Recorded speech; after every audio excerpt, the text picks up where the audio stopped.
ہیں۔ اس کا مینڈیٹ پاکستان کی معیشت کا گروتھ نہیں ہوگی، جو کہ کسی بھی سینٹرل بینک کے لیے بنیادی فنکشن ہے۔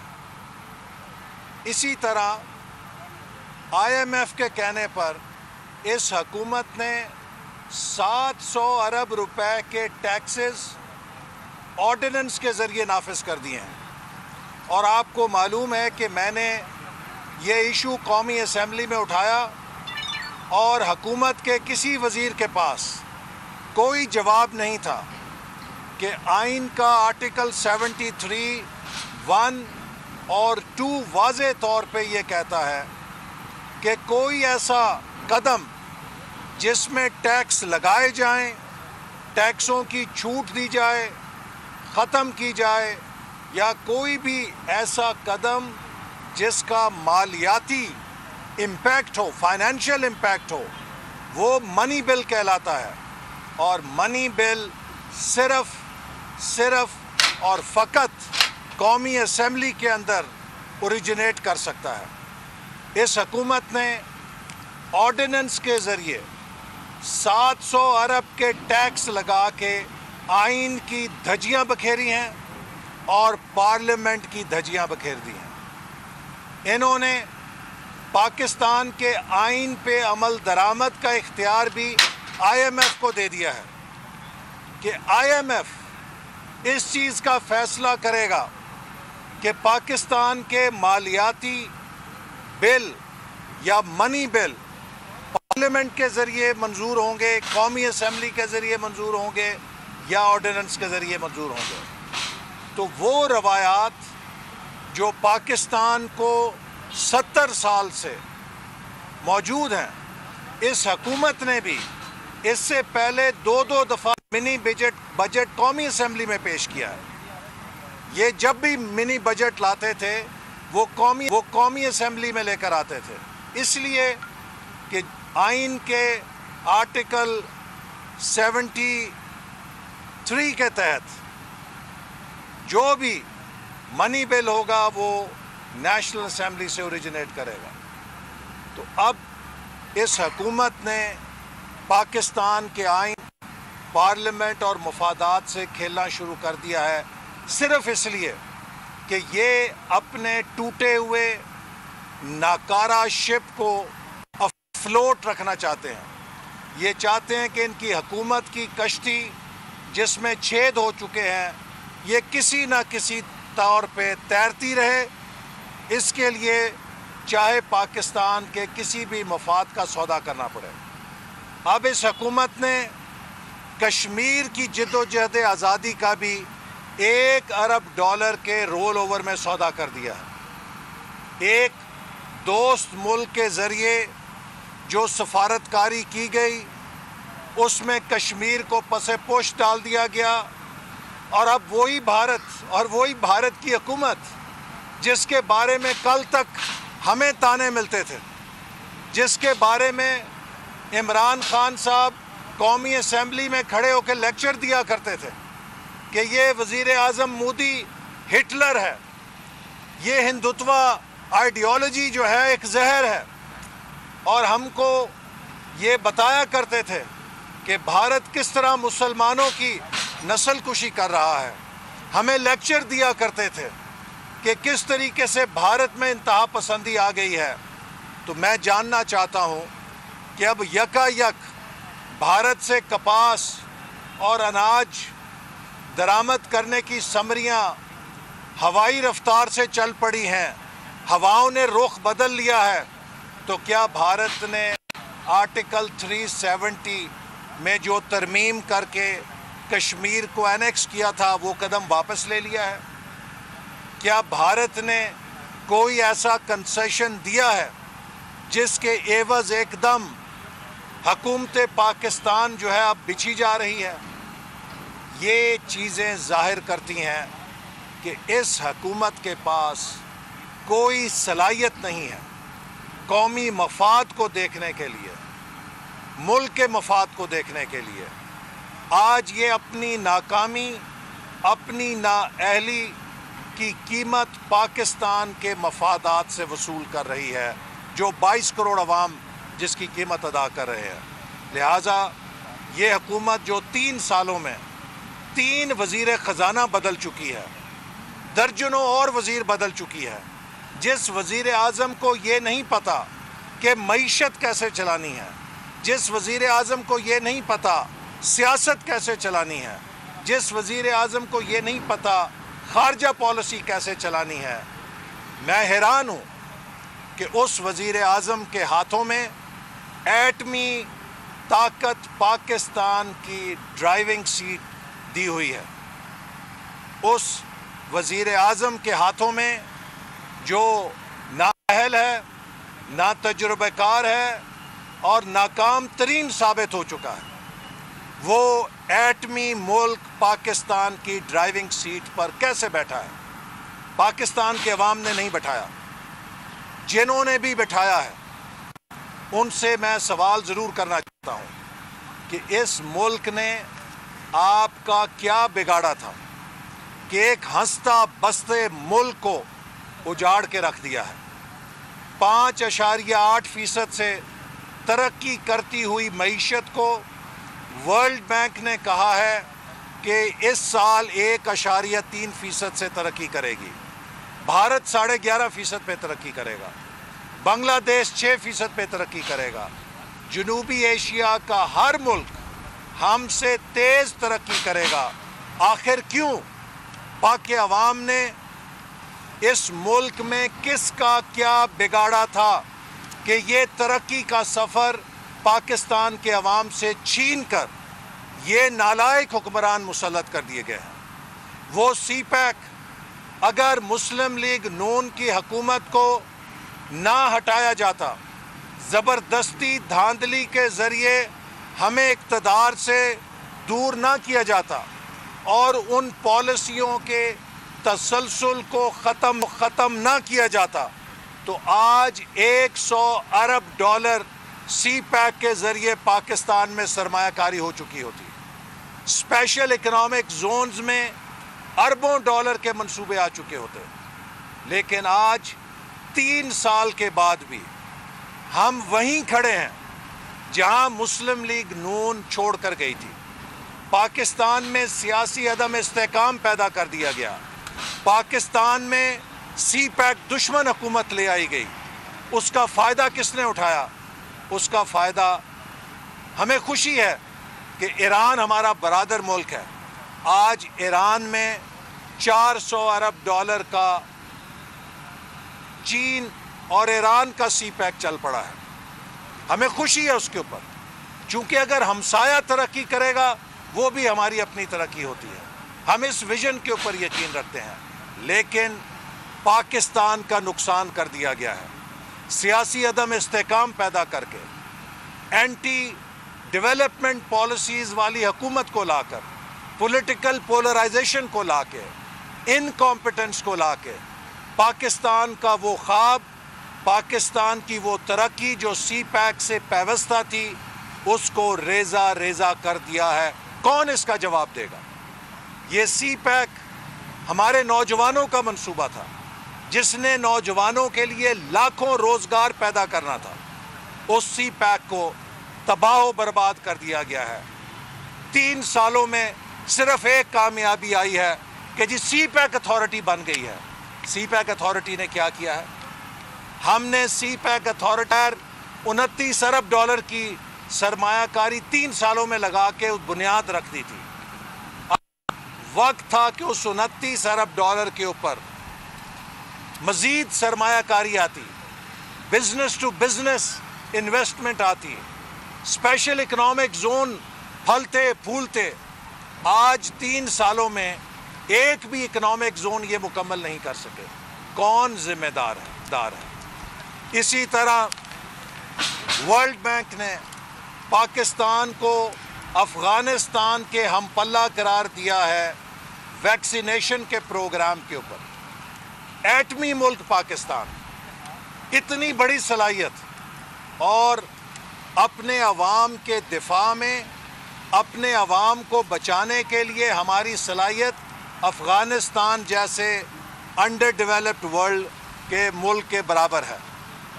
0.1% جو کوریج ریٹ ہے افغانستان کا وہی پاکستان کا ہے، اور ورلڈ بینک کہتا ہے کہ ساؤتھ ایشیا میں صرف پاکستان اور افغانستان ہے جن کی کوئی ڈیڈ لائن نہیں کہ یہ ایلیجبل پاپولیشن کی 100% کوریج کب تک کریں گے۔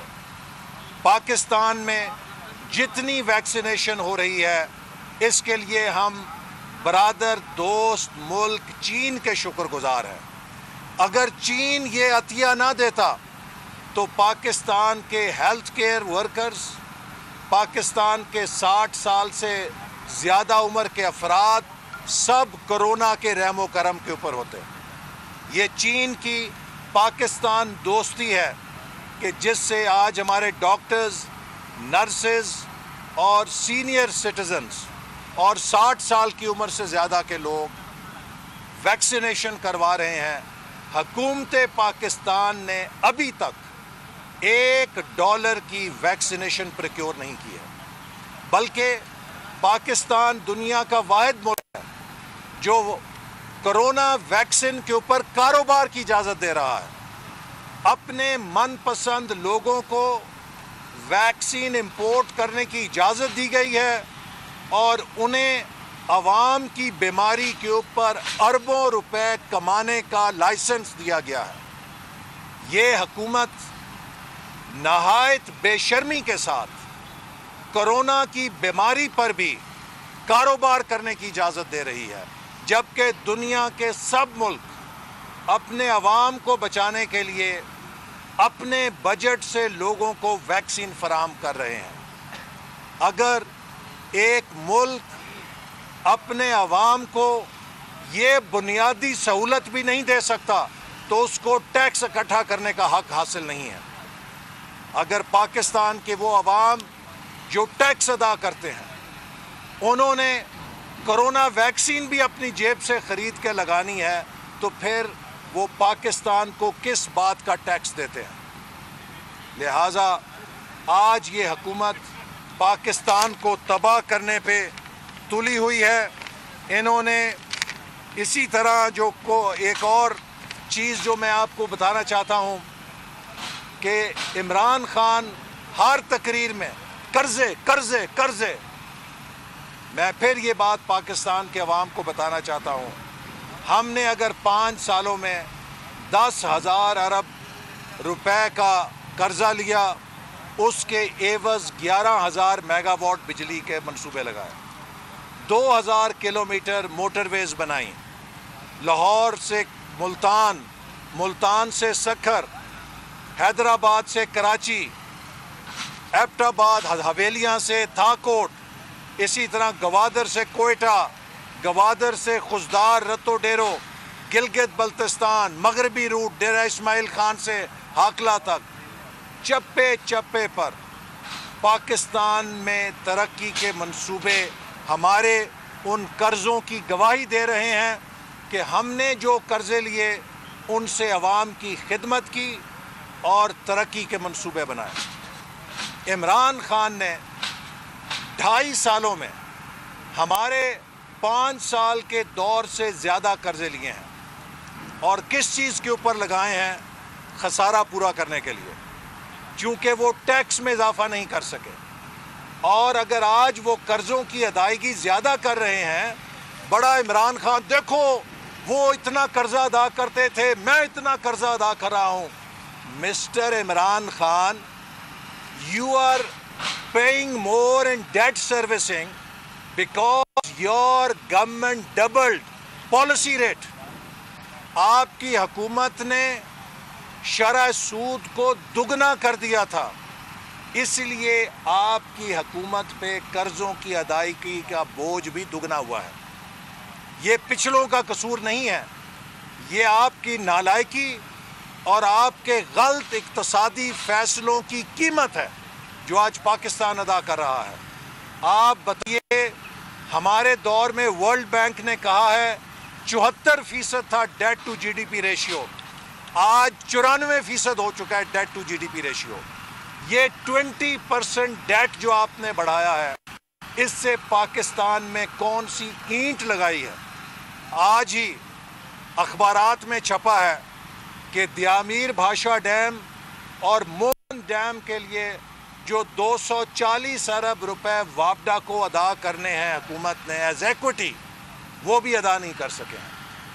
یہ بھی ڈرامہ ہے، اور ابھی تک انہوں نے بھاشا ڈیم کے لیے فائنینشیل کلوزر نہیں کیا ہے۔ میں پھر متنبہ کرتا ہوں کہ یہ حکومت پاکستان کے سب سے بڑے توانائی کے منصوبے کو اپنی نالائکی سے، انکمپیٹنس سے، نیلم جیلم کی طرح سفید بنانے جا رہی ہے۔ انہوں نے PC-1 ریوائز نہیں کیا۔ 3 سال پرانے PC-1 کے اوپر، پرانی لاگت کے اوپر یہ دھوکہ دے رہے ہیں اس منصوبے کو شروع کرنے کے لیے، اور اس لاگت پہ بھی جو 480 ارب روپے 218 کی لاگت ہے، آج کے 2021 میں یہ 650 850 مجھے نہیں پتا کتنی ہوگی، ریوائز نہیں کی گئی، لیکن 480 ارب روپیہ جو 2018 کا کاسٹ ایسٹیمیٹ ہے، اس کا بھی ان کے پاس فائنینشیل کلوزر نہیں ہے۔ جب آپ کے پاس فائنینشیل کلوزر نہیں ہے، آپ اوپن اینڈڈ پروجیکٹ شروع کرتے ہیں تو اس کا حشر وہی ہوتا ہے جو نیلم جیلم کا ہوا ہے۔